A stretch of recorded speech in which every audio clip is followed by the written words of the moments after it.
राजस्थान में पिछले कुछ समय से ड्रोन की मदद से कृत्रिम बारिश करवाने के प्रयास हो रहे हैं। देश में पहली बार अपनी तरह का प्रयोग है जिसमें क्लाउड सीडिंग कर बारिश करवाने का प्रयास किया जा रहा है। इस प्रयोग में जम्वा रामगढ़ स्थित रामगढ़ बांध में कृत्रिम बारिश की कोशिश की जा रही है। इसके लिए अब रामगढ़ बांध में कृत्रिम बारिश करवाने वाली विदेश कंपनी को 10,000 फीट तक ड्रोन उड़ाने की अनुमति मिल गई है। देश के पहले drone based cloud seeding project को DGCA ने 10,000 फीट तक ड्रोन उड़ाने की अनुमति दे दी है। अब एयर ट्रैफिक कंट्रोल से NOC मिलने का इंतजार है। उस वक्त उड़ान का समय तय होगा। इससे पहले महज 400 फीट तक ड्रोन उड़ाने की अनुमति थी।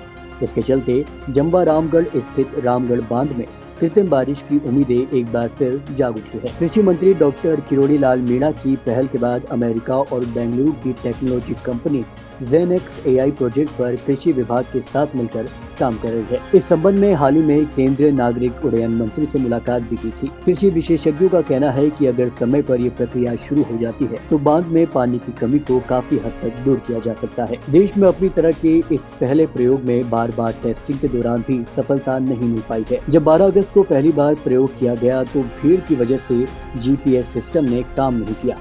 इसके बाद 18 अगस्त को रविवार को फिर से ट्रायल के दौरान ड्रोन उड़ाया गया, लेकिन कुछ ही देर बाद वह नियंत्रण से बाहर हो गया और खेत में जा गिरा।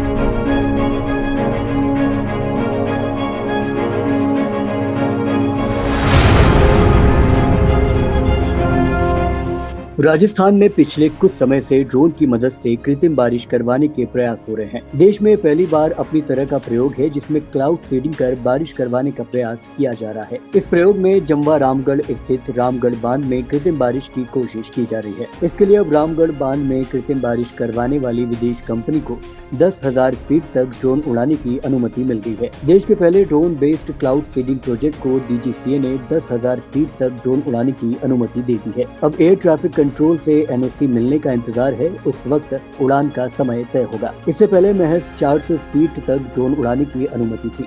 इसके चलते जम्वा रामगढ़ स्थित रामगढ़ बांध में कृत्रिम बारिश की उम्मीदें एक बार फिर जाग उठी है। कृषि मंत्री डॉक्टर किरोड़ी लाल मीणा की पहल के बाद अमेरिका और बेंगलुरु की technology company ZenX AI project पर कृषि विभाग के साथ मिलकर काम कर रही है। इस संबंध में हाल ही में केंद्रीय नागरिक उड्डयन मंत्री से मुलाकात भी की थी। कृषि विशेषज्ञों का कहना है कि अगर समय पर ये प्रक्रिया शुरू हो जाती है तो बांध में पानी की कमी को काफी हद तक दूर किया जा सकता है। देश में अपनी तरह के इस पहले प्रयोग में बार बार टेस्टिंग के दौरान भी सफलता नहीं मिल पाई है। जब 12 अगस्त को पहली बार प्रयोग किया गया तो भीड़ की वजह से GPS सिस्टम ने काम नहीं किया। इसके बाद 18 अगस्त को रविवार को फिर से ट्रायल के दौरान ड्रोन उड़ाया गया, लेकिन कुछ ही देर बाद वह नियंत्रण से बाहर हो गया और खेत में जा गिरा।